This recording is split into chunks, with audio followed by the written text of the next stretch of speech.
Hey guys, Arcade Adam here, and I'm gonna tell you what the hell you just saw, so get buckled up. Here we go.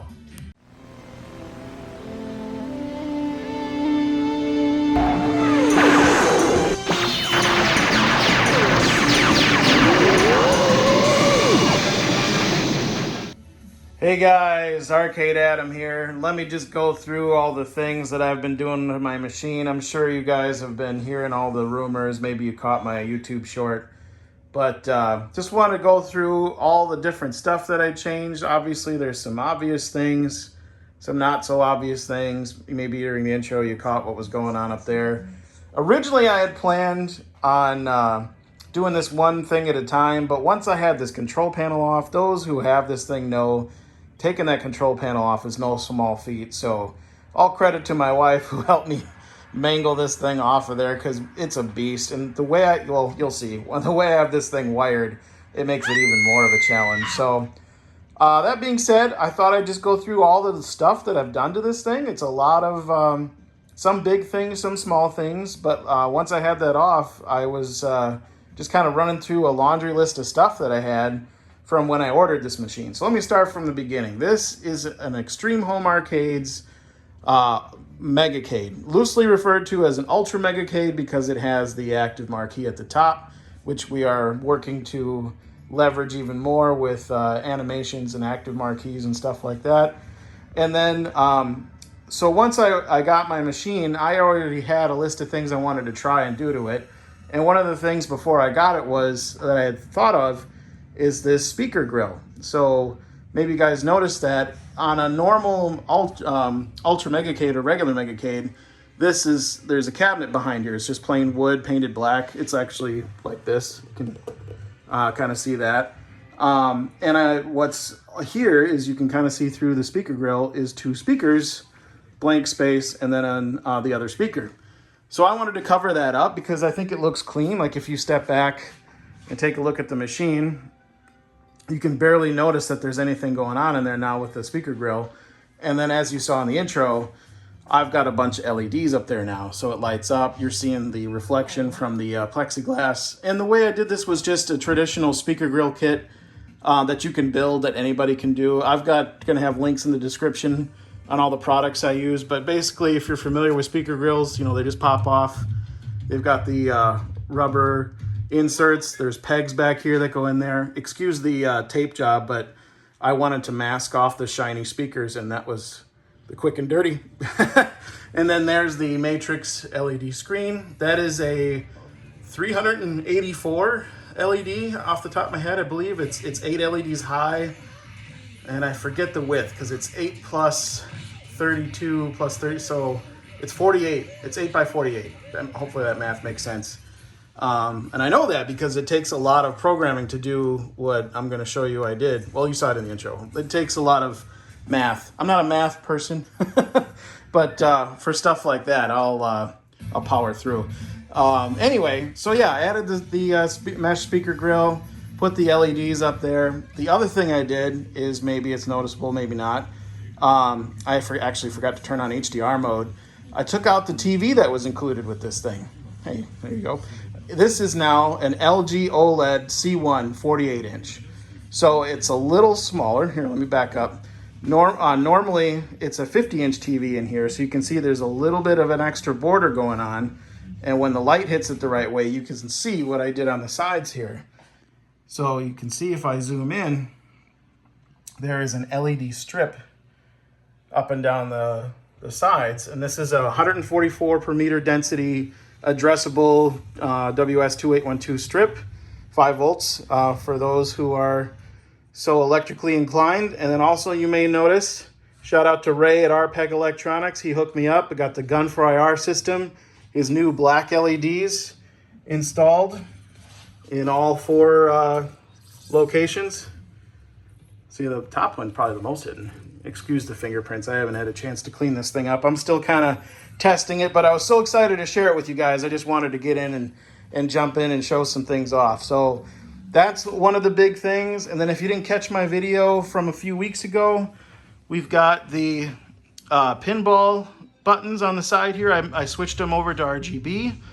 And then I actually realized, I was going through my YouTube channel the other day, I never talked about this. I teased it and I never made a video. So we're gonna include it in this video. This is my control panel for the Nighthawk that I have inside of this thing. And I'll go around back and I'll show you all that stuff, but I just wanna stay up front here where I've got everything. So what this is, P is for power. So that's the power button to turn on the Nighthawk. And then this is Golden Tee, Silver Strike, Power Putt, and bags. And basically, right now it's in the Golden Tee position with the other three off. And these are the input buttons for the Magic Switcher. Just like Scantron, my buddy that has a YouTube channel. He talked me into this. He's got a guy, and it was great. He helped me out a lot getting this thing installed and wired up and configured, but it was a challenge. So I'll show you the inside and the way I've got it figured out. But this is my control panel for selecting games.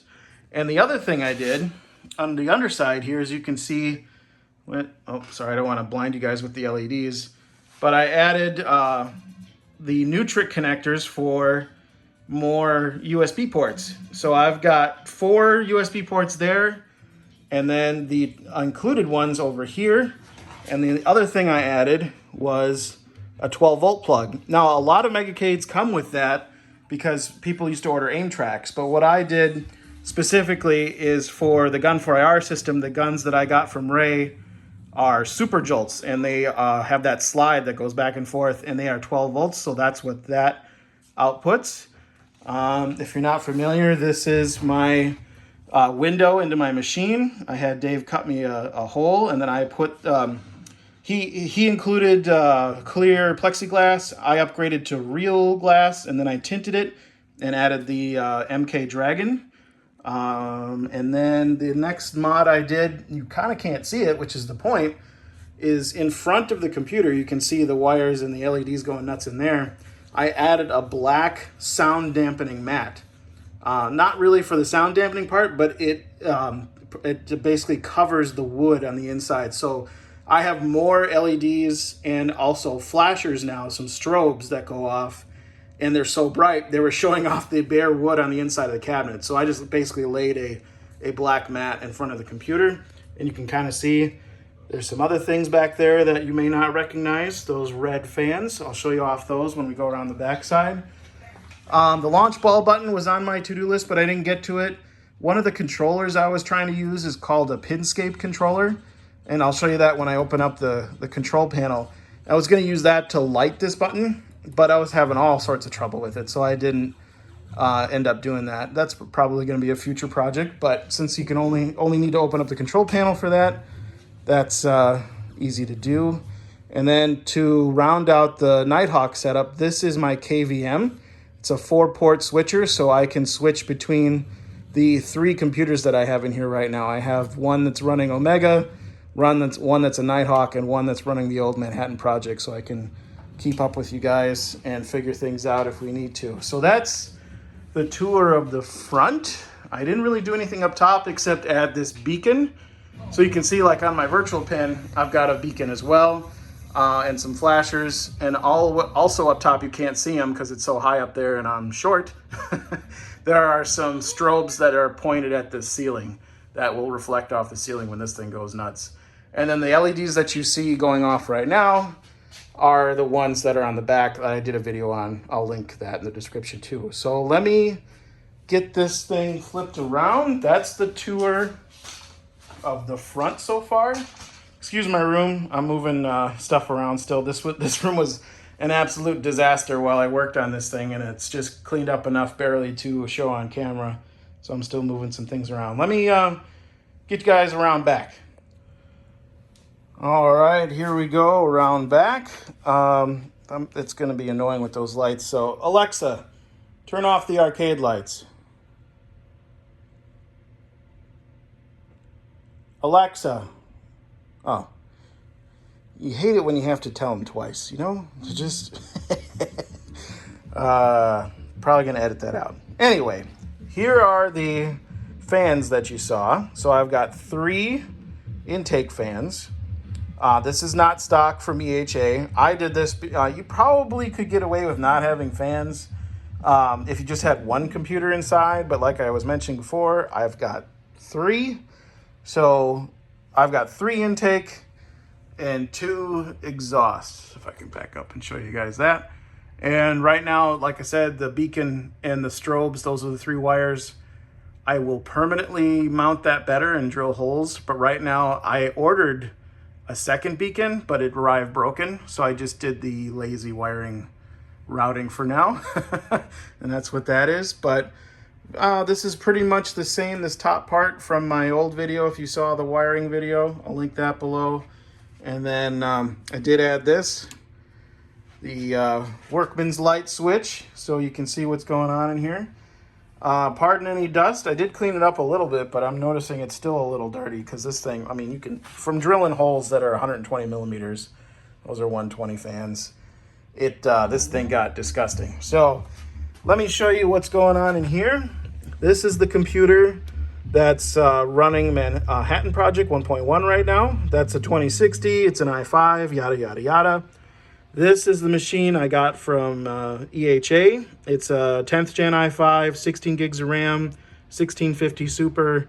And then I took it out of the case that it came in and I just put it in this free stand. It was a kit, and added some RGB effects that you can see through the window. That's the window right there. That's the black mat I was talking about.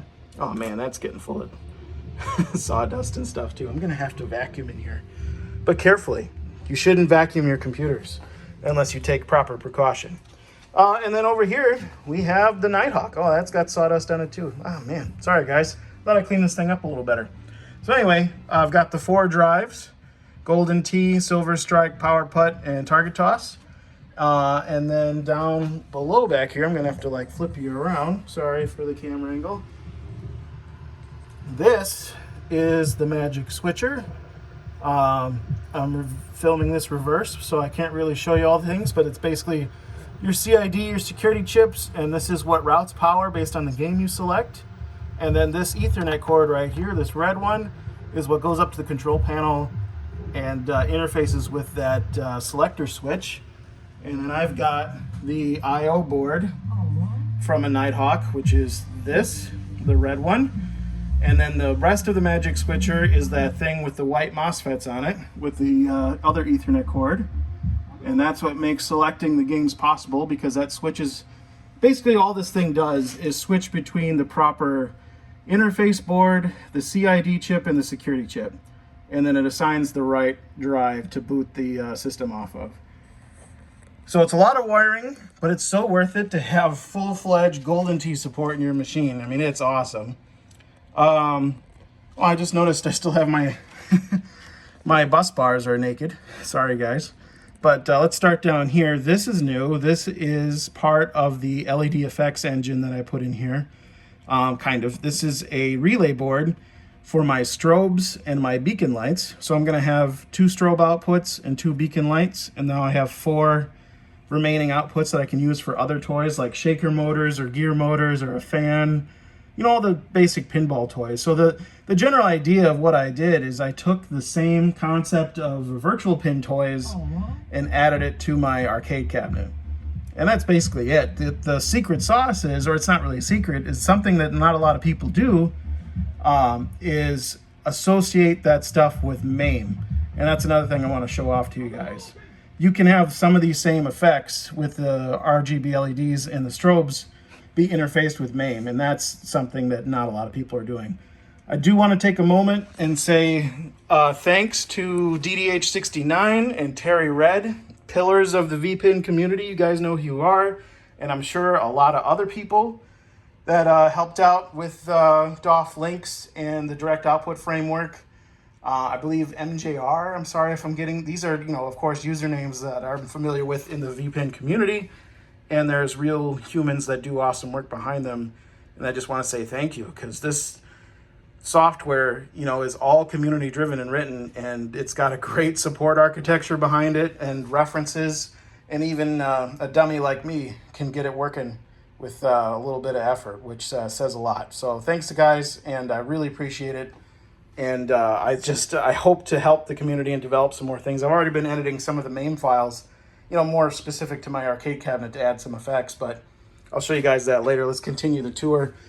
Let's see. So like I said, I've got my bus bars are naked. So 12 volts, I think, was up top. Let's put those back on.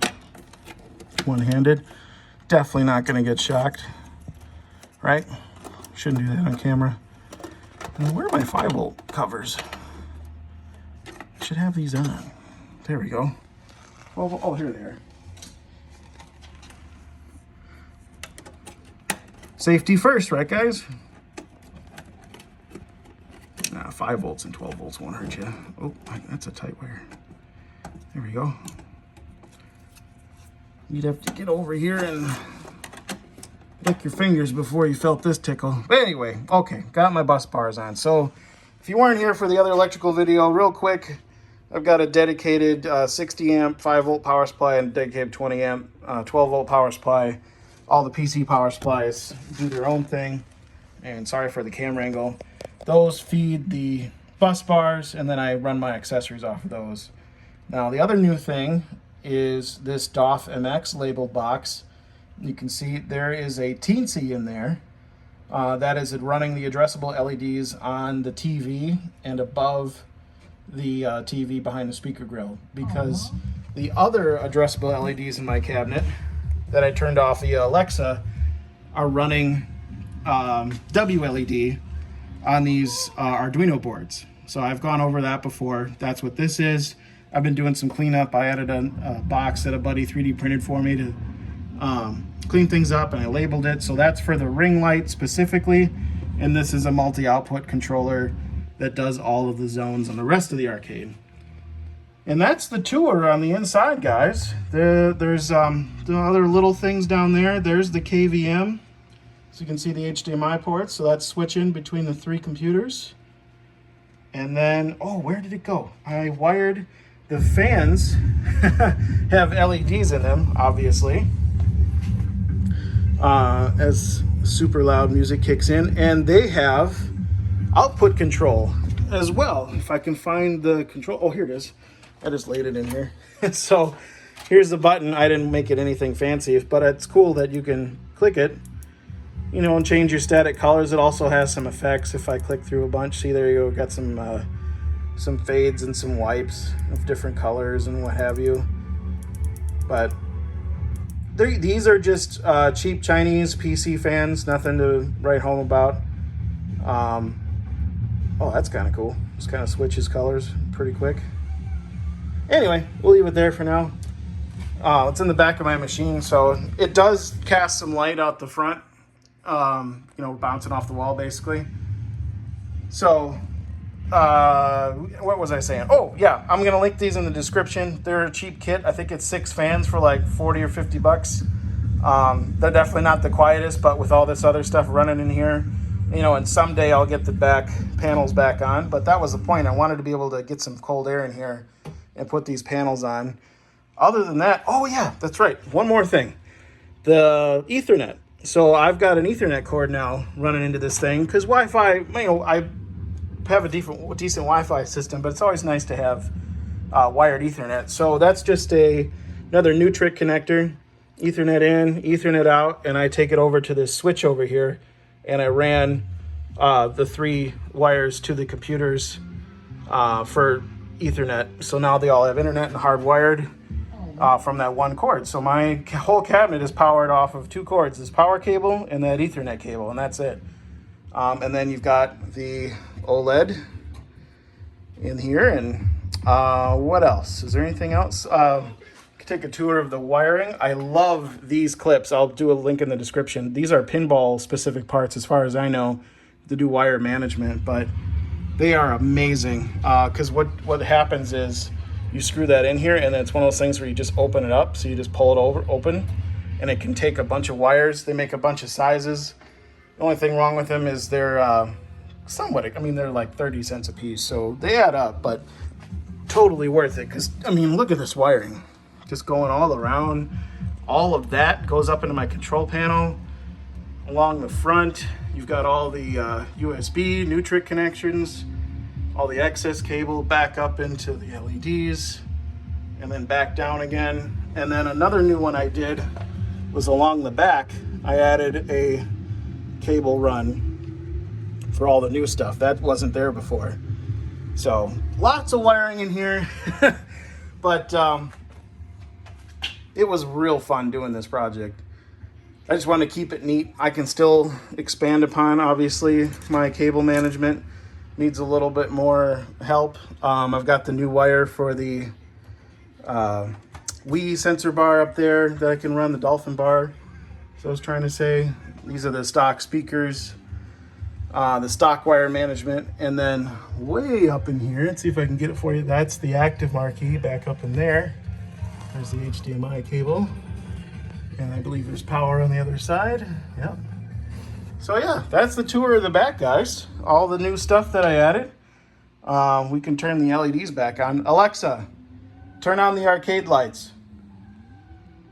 There we go. Voice activated, of course, and sound reactive. And that's it. So let me go grab you guys and I'll show off some more of these effects.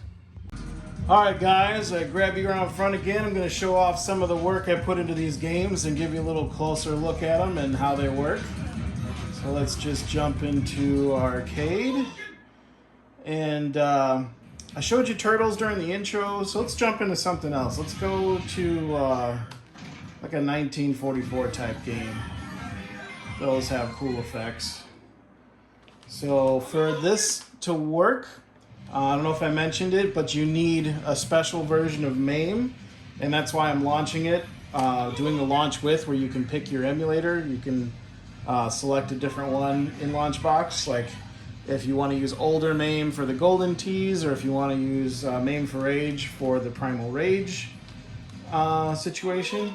But for this, I had to basically copy our current MAME setup and then tweak a bunch of the settings to get it to work with these LED outputs. So that's what I'm doing. We're launching a special version of MAME, and then now we're in 19XX, and we can start to do, okay, we've got the Capcom, so every time you load a game, it puts the publisher up in the LED marquee, and then you get the Starfield effect, and you can throw some coins at it. And then hit start. And then we can pick our plane. And as you saw there, my select screen, that was fire, so you can see what the machine gun effect is in this game. And as I was talking to you earlier in the video about how in person, see the speaker mesh grill, it is completely dark, and that's what you see kind of more in person. I kind of dialed in the exposure on the camera for this one. But now let's, there you go. There's some machine guns. So you can see as I hit the airplanes or the enemies and the score changes, I get effects on the matrix. But the effects for when you shoot are actually happening for when you press the button and not from something happening in the game. Holy cow. And then when you get stuck like that and you need a full screen wipe, oh, I can't get enough of that animation. That's just so cool. You get another effect. So there's a lot of built-in effects that people in the community have already built in. And then there's also, you know, everybody's cabinet's going to be different. It all depends on what you want to wire up. You can add effects after the fact. It's just a little wonky in the code, and I can show you guys that later. I can do a separate video on that, most likely, because it's a little involved. So that's 19XX. Let me do another one. Maybe, how about a pinball? We could do a pinball game. Let's get out of MAME. Hop on up to pinball. You know, you guys saw a bunch of them. I think one of the coolest ones was Batman. And maybe you can't, I don't have it framed in the video, but Batman had my beacon going that was up top here, and maybe you'll see some of the light reflections, or on the sides of the cabinet or in the room, because the flashers will start to go off and stuff. So look out for the other effects, not just what's going on screen and on the marquee and stuff. So let me coin up. That's right, this one loses focus, so you have to Alt-Tab. I gotta fix that. There we go. Oh, it's taking my coins. Look at that.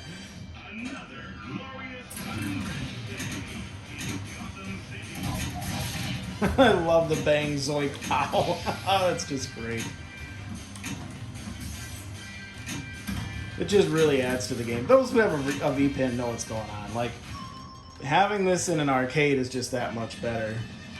It just adds to the realism. And when you go to Dave & Buster's, you go to other arcade places, and you go play the real machines, they've got LEDs and effects and toppers and all sorts of crazy stuff flying in your face. So I'm just trying to replicate that experience a little bit and do it on the average for all the machines and all the games if possible. You know, obviously it doesn't help your gameplay. There we go. Come on. Oh, man. Being awful on camera here. You know, I swear I'm not this bad when everyone's not watching. But I think that was already ball 3, wasn't it? Nope, I got one more.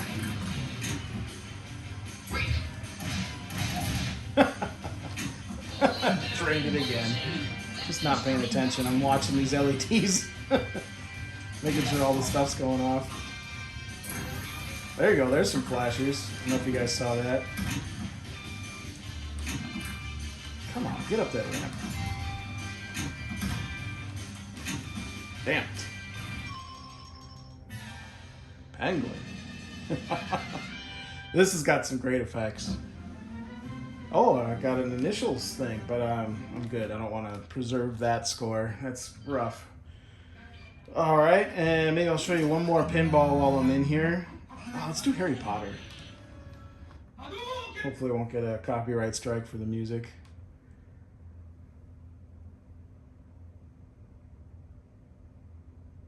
Now you guys can see the active marquee's got the video and the effects up there. I love the LED effects on this table.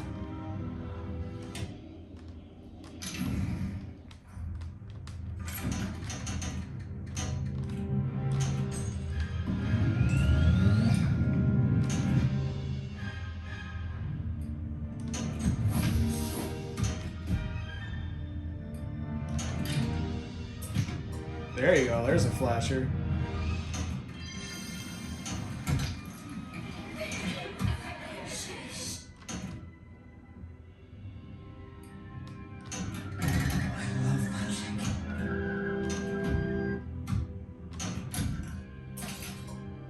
You can hear the relays going off.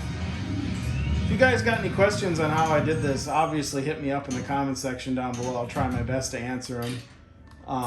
But basically, like I said, this all came from the V-Pin community, and I just kind of adapted the MAME outputs that were added, I think somewhat recently, maybe just a little over a year ago, it looks like. So the main part of things is relatively new. Oh, sick. What's that? Oh, I locked the ball. That's why it was a cool effect.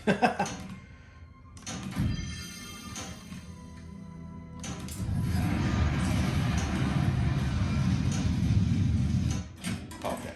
Now I'm really depressed. Just an awesome game. When you can take your V-Pin and apply it to your arcade cabinet, it's just great. All right, well, that's some of the basics I wanted to show you. Maybe I'll do one more MAME game. Let's see, what else can we do? I think Galaga had some cool effects. Or Galaxian was in there too. Should we try that one? Ah, I didn't load the special version of MAME. I'm gonna forget that so often. There we go.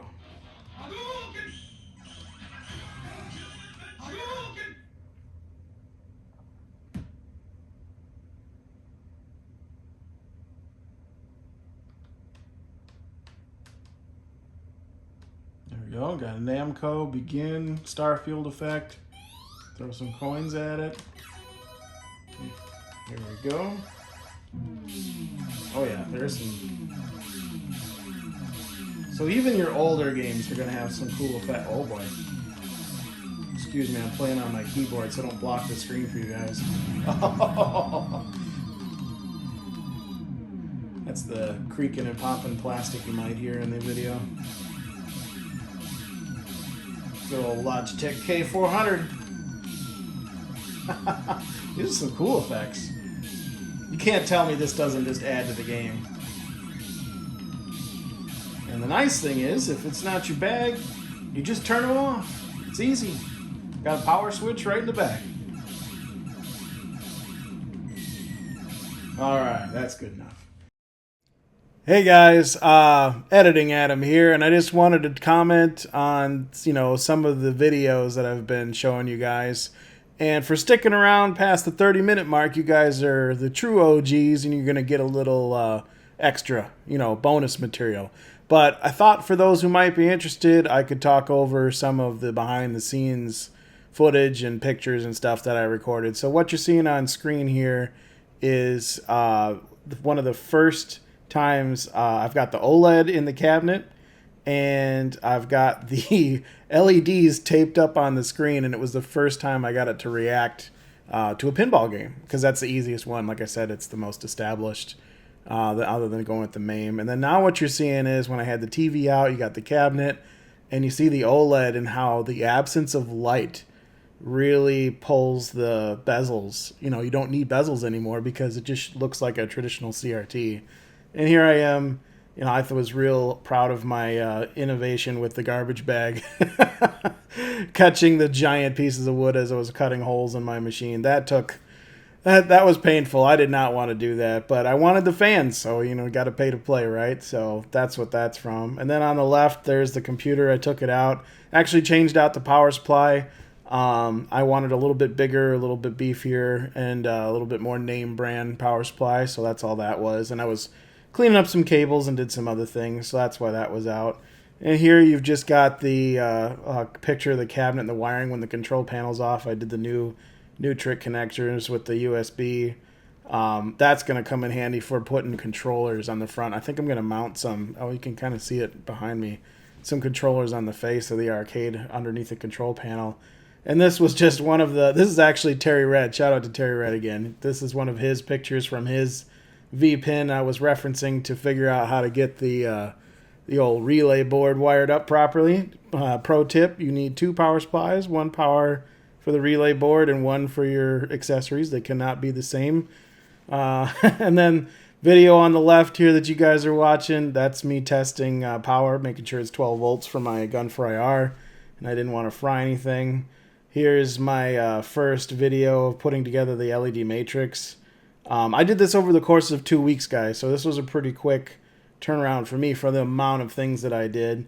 Here's a close-up of the new bezel material that I used around the TV, and then raised infrared LEDs, just cutting holes in the back, just making a mess. And then look at this without the control panel. Look, this was the wiring before I cleaned things up. So that's what the inside of my machine looked like once the control panel came off.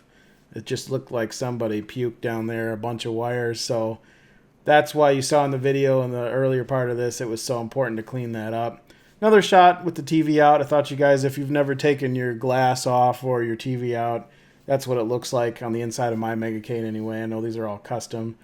But another thing I wanted to show you in this video is in person. So again, the video is a little overexposed, so you don't really see the black masking and the LEDs on the side as much as you do in this video. But I just wanted to show that stuff, guys. A little bonus material behind the scenes, and it was a lot of fun putting this together. I like mods, me, I like tweaking this thing more than I like playing it. So this was kind of my big wheelhouse, and as we push through and finish Omega, I wanted to get some of these mods done to make sure they were compatible and things were lining up with software and things like that. But guys, that's all I got for you tonight. I know it was a long one, but I think it was worth it. There's a lot of cool stuff in here. Again, hit up in the comments, man. I'm going to have links in the description to a lot of the products I used.